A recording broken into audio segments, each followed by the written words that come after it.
This is an African History Times presentation. Welcome. Connect with us on our social media. Details are on the description. We welcome you to our history of the country of Zambia. Zambia, like all African countries, is a very storied country, and one can write volumes of books about the country. In our story, we will cover only some of the aspects about Zambia. In the future, we will potentially cover more stories about the country.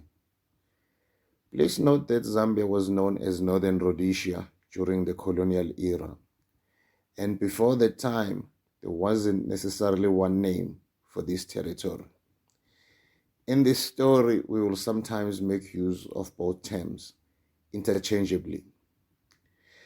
The broad strokes of the story of Zambia, especially the part about the early migrations to the country, the arrival of the Europeans, the colonization of the country by Europeans, and the fight against colonization is similar but not the same to other countries in sub-Saharan Africa.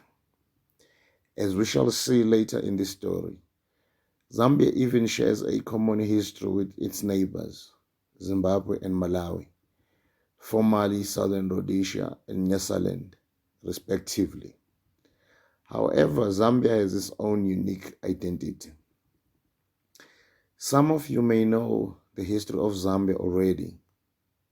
Some of you might know certain aspects of that history. You might know of Zambia because of the country's former president, Mr. Kenneth Kaunda.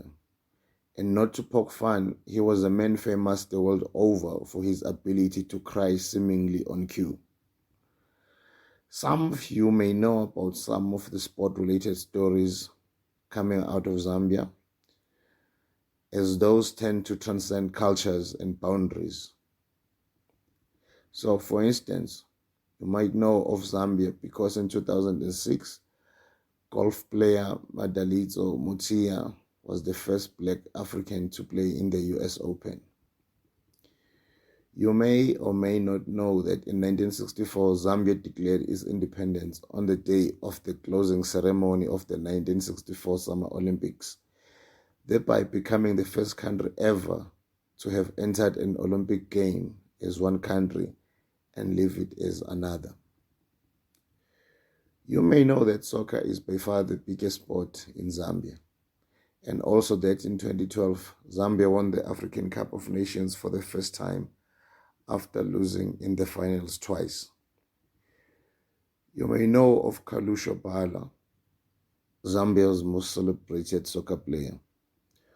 On a sadder note concerning Zambian sports history, you may know that on the 28th of April 1993, the Zambian soccer team died in a plane crash at Libreville, Gabon. You may know Zambia because of her musical export, a musical genre known as Zamrock. The genre has influenced many international artists worldwide. You may know of Zambia because of the Victoria Falls. You may have heard that Zambia's animal population is one of the most prolific in the world, thus making Zambia's national parks very attractive to international tourists. And for those of you who are economically inclined, you may know that Zambia is a big copper producer. In telling the biography of Zambia, we will start from the beginning. Zambia's size of 752,000 square kilometers makes it a large country indeed, about the size of France, the Netherlands, Belgium, and Switzerland combined. Zambia is a landlocked country in South Central Africa. It is situated on a high plateau and takes its name from the Zambezi River, which drains all but a small northern part of the country. Zambia is bordered by Zimbabwe in the south. The two countries are separated by the Victoria Falls. In the north, there is the Democratic Republic of the Congo, otherwise known briefly as the DRC, Tanzania is on the northeast, Malawi is on the east, and Mozambique is on the southeast. Other countries that border Zambia are Botswana, Namibia, and Angola. The long border with the Democratic Republic of the Congo starts at Lake Tanganyika, crosses to Lake Mweru, and follows the Lapula River to the Pedicle, a wedge of Congolese territory that cuts deep into Zambia to give the country its distinctive butterfly shape. This protruding southeastern area of the DRC nearly bisects Zambia into two major geographic areas. The 90-mile-long corridor in the region known as the Copper Belt contains some of the world's largest proven copper deposits. The Copper Belt is the mainstay of the Zambian economy. Most of the country's surface tends to be flat and broken by small hills, the result of countless ages of undisturbed erosion of the underlying crystalline rocks.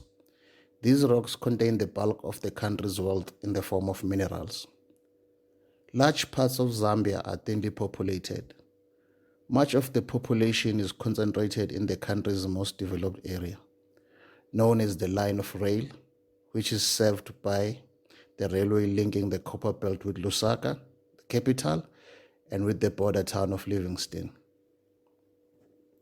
Like most of southern Africa, Zambia had been settled by indigenous tribes of hunter-gatherers. However, around 2,000 years ago, these indigenous tribes were gradually replaced by new tribes through a process of migration. In some cases, they were not replaced. Rather, they were assimilated into the new settlers. Starting from the 15th century AD, the so-called Bantu language speakers started moving into the area that is now Zambia. We are saying so-called because the term Bantu wasn't originated by the Africans themselves. It is ascribed to a German linguist called Wilhelm Blick, who lived between 1827 and 1875. The technical term Bantu, meaning people, is reflected in many of the languages of the Bantu-speaking groups. The common characteristic of the Bantu languages is the use of words such as muntu or mutu for person in singular form.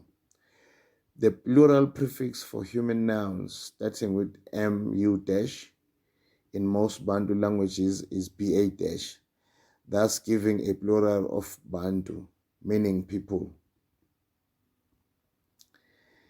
The Bantu languages descend from a common Proto-Bantu language, which is believed to have been spoken in what is today Cameroon in Central Africa or around the Benue Cross Rivers area in southern eastern Nigeria, and it spread to the area that is now Zambia.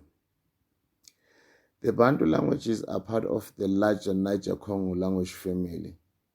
Beginning in the 4th millennium BCE, Bantu speakers began to move southwards. By 1000 AD, the Bantu peoples had arrived as far south as Zimbabwe and South Africa. Waves of Bantu speakers began to immigrate into modern Zambia in the 1400s AD. Even more arrived in between the 7th and 19th centuries AD. These were mainly the Luba and Lunda tribes from the southern parts of the modern Democratic Republic of the Congo and northern parts of Angola. Also in the 19th century, the Ngoni peoples emigrated from the south. Today, the Ngoni can be found in the countries of Malawi, Mozambique, Tanzania, Zimbabwe, and Zambia. The Ngoni people are related to the Nguni people who today can be found in southern African countries like Zimbabwe and South Africa. Examples of Ngoni tribes are Xhosa, Swati, Matebele, and Zulu. It is said that the Ngoni people migrated north because of the Fetane of the 1800s AD.